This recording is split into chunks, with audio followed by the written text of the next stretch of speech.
Hey, what's going on, guys? I'm XGodz, and today I'm going to show you how to get all of the memory charms in Rave in the Redwoods and also what they do. So starting off, there are going to be two spawn locations for all of these. The first one we're going to be going for is Binoculars. We're going to go in order. The first spawn point is by the beer and the recreation area right here.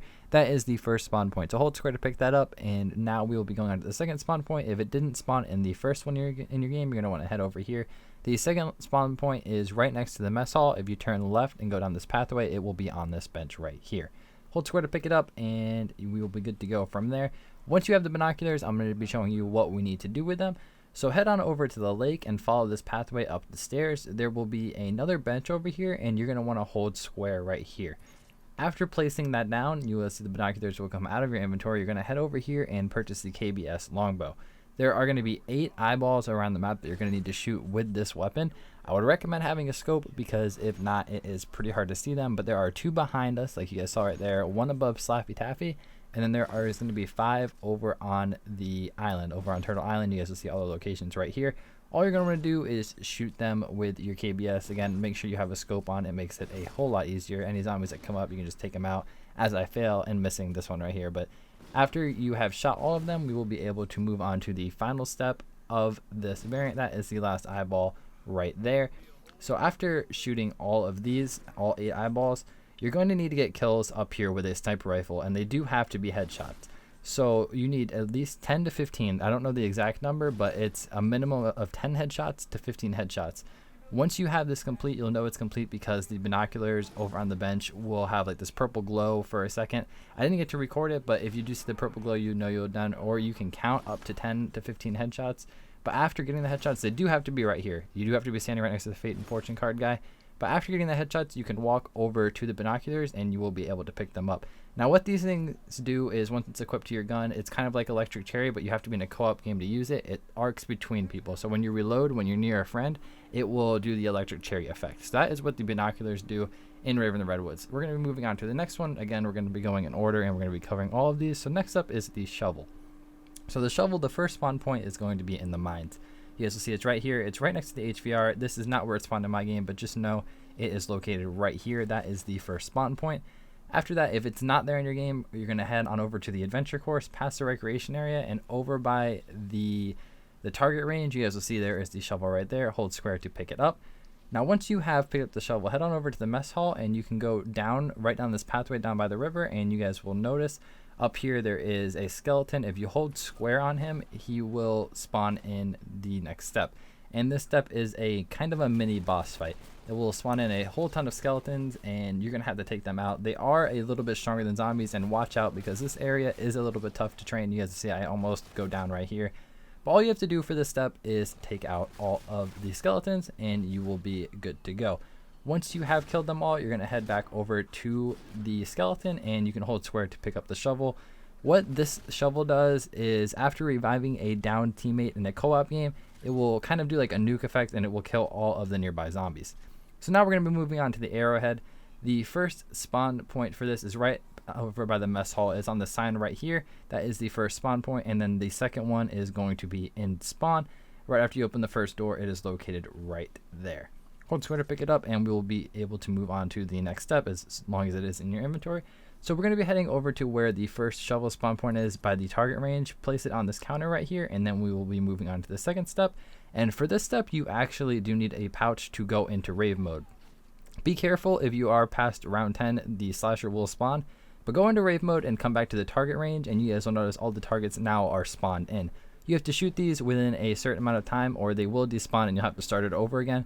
But to shoot all of the targets, it's not very hard. Once you shoot them all, you'll hear an audio cue and you'll know this is complete. You can head on over and pick up the Arrowhead. Now, I'm not sure what this one does yet, but as soon as I find out, I will link it in the description. So on to the next one. The next one is going to be the ring. The first spawn point is in the mines right next to Bang Bangs. It is right there on the stairs. The second spawn point is going to be over in the mess hall. You're going to want to go in the mess hall and out the back entrance right next to where Blue Bolts is. It will be on this back wooden staircase right here. Now once we have this complete, you're going to head back over to spawn, and on this desk you will be able to place them, and you guys will notice the lanterns have a glow to them now, and you can actually interact with them. You're going to want to hold square on them, and you will turn the lantern. You guys will see it happens right here. And what you're going to need to do is turn the lantern until the light are facing the ring. you guys will know it is complete whenever you have to face exactly towards the ring with both of them. So this one's a little bit hard to interact with. I couldn't get it to move, but then eventually if you stand in like the perfect spot, it will shine the light on the ring, and then you guys see the ring will start to glow. You can pick it up. This is another one that I don't know the effect yet, but as soon as I do know, I will link you guys it in the description and in the comments below so that we can know what these all do. But on to the next one. The next one is going to be the mask. The first spawn point is right here, right outside of the adventure course, right up the tire swings, located right next to the bridge that you jump over right there. The second spawn point is going to be right next to the lake on the staircase on the pathway to the boat. Now once you have this picked up, we are going to turn around and we're going to head back over towards the mess hall. This one is probably the easiest out of all of them. This is also the third one that I'm not sure what the effect is. This is the only three that I don't know what they do right now, but if you hold square on this portrait right here, it will spawn in a set of keys. If you wait a couple seconds and shoot the keys, you'll be able to pick them up, and then you can hold square to pick up the keys. That is the final one that I'm not sure what it does yet. But moving on to the 8-ball. The 8-ball can spawn in the mines right here, right next to this wooden bridge. That is the first spawn point. And then the second spawn point is in the recreation area right across from where the paddle was right here. Once you have the 8-ball, head back over towards spawn and head up the stairs. You guys will notice there's a pool table right here. If you hold square in this back corner, you can place the 8-ball. If you shoot all of the white cue balls, you will be able to pick up the 8-ball. This one gives you a super slide effect, which you guys will see right here. If you slide, it will damage the zombies. It's pretty cool. This is one of my favorite ones in the game. But now moving on to the next one. Next up, we have the fish. Now this one is a little bit hard to see. This is in the cabin area. The fish can spawn right here, right under this cabin. If you hold square right here, you will pick it up.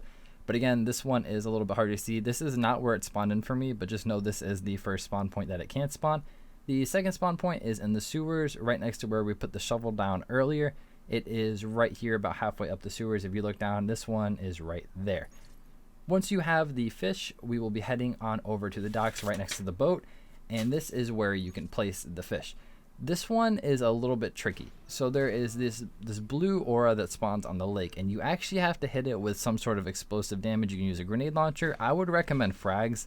In this, I had gas grenades and they did not work, but if you hit it with an explosive, you will complete that step. You'll be able to pick up the fish, and that will be that. What the fish does is it gives you increased movement speed, kind of like the momentum perk in multiplayer. It is very nice. You guys will see it throughout this because I do have it for a while in this gameplay, but it is very helpful. If you jump, it does get rid of it though, so be careful. Up next, we have the frog, and the first spawn point for that can be located in the bait and tackle store right next to where we just did the fish. It is located on this green chair right here.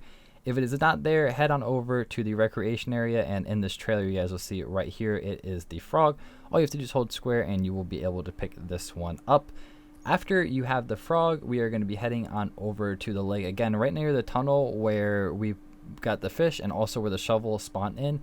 There is a little spot right here that you're going to want to hold square to place it.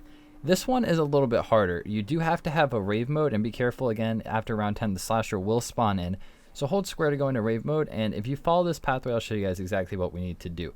We need to go over here, and on this ledge, if you jump off and you melee, you will do a ground pound, and you'll notice there's these green frogs down here. You're going to want to jump down and ground pound on all of the frogs, killing them, and once we have that complete, we'll be good to go. But again, you're going to need to run all the way up here and continuously jump down in different parts to kill all of the frogs. They do move, but as soon as you melee all of them, you will have this complete. If you head on over to the frog, you will be able to pick it up, completing this step. What the frog does is it gives you increased movement speed in water, and I'll show you guys an example of that right here. This is in the water. It is it's pretty decent. I mean, it's up to you if you want to run this one, if you're going to be running in the water, but you do have increased movement speed if you choose to pick this one up. Up next, we have the pacifier, which is also in the lakes right near the water. The spawn point, the first one, is right here, right next to the rocks. The second spawn point is going to be in the cabins up the stairs right next to the Racing Stripes perk in this corner right here. Hold square to pick it up. And now we'll be going over to the mess hall. On the back of the mess hall is a little counter. If you hold square while holding the pacifier, you'll be able to place it right here, and this will activate kind of like a defense. All of the doors will be locked by this blue barrier, and you will have to defend in here for a round. If you die and you are in solo game, you revive, you can come back in here and retry it. All you have to do is hold square on the pacifier. After the doors disappear, you will know you have this complete. You can run over here and pick up the pacifier. This one is actually pretty cool, but be careful with this because it will kill your zombie 100% of the time. What it does is if you get hit by a zombie, it will damage them, and most of the time it will kill them if you are on a lower round. You guys will see right here, it's in super slow motion. I'm on round 15, a zombie hits me and it dies. It's a pretty good one. Just be careful with it if you're trying to hold a zombie. But now we are going to be moving on to the last one, which is the boots. The first spawn point is over in the lakes in this back corner right next to the trash can. The second one is going to be by the campfire near the adventure course in this corner right here, right next to the beer. Once you have the boots, we are going to be back over at the cabins. If you go into the very, very back corner of the cabin area, the one where it's open and you can actually walk in here, you guys will notice that there is a pair of red footprints. If you hold square, you'll be able to place the boots. Now what you have to do when these boots are placed is you have to walk over the red footprint and it will slowly move forward. You have to continuously do this until it gets to the end of its path. Just follow the boots. Again, if you have the pacifier, watch out because it will kill your zombie. It happens to me right here. But follow the footprint until it gets to the window, and you guys will notice that you have this complete when a slasher walks across your path. Now we do have to do this 3 separate times. That is the first one. Up next, you're going to head on over towards spawn. This is the second spawn point. You do the same exact thing. You just walk over the boots slowly, and eventually it will spawn in the slasher. You don't have to fight him or anything. He just walks across the window. That's how you know you got that part complete. The third and the final footprints for this is located on the docks. It is located right here. Now I am going to fast forward this one a lot because it is the longest path and it does take a little bit of time. Just follow the pathway that it leads you, and eventually you will head on over to the window. You'll know it's complete when the slasher does spawn in. Just know that this is where the third one is. Now once you have this complete, you will be able to walk back over to the cabins where we placed the boots originally, and you will be able to pick them up.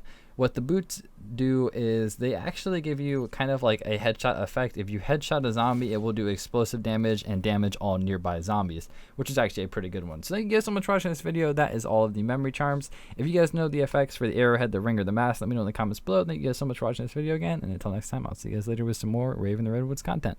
Peace.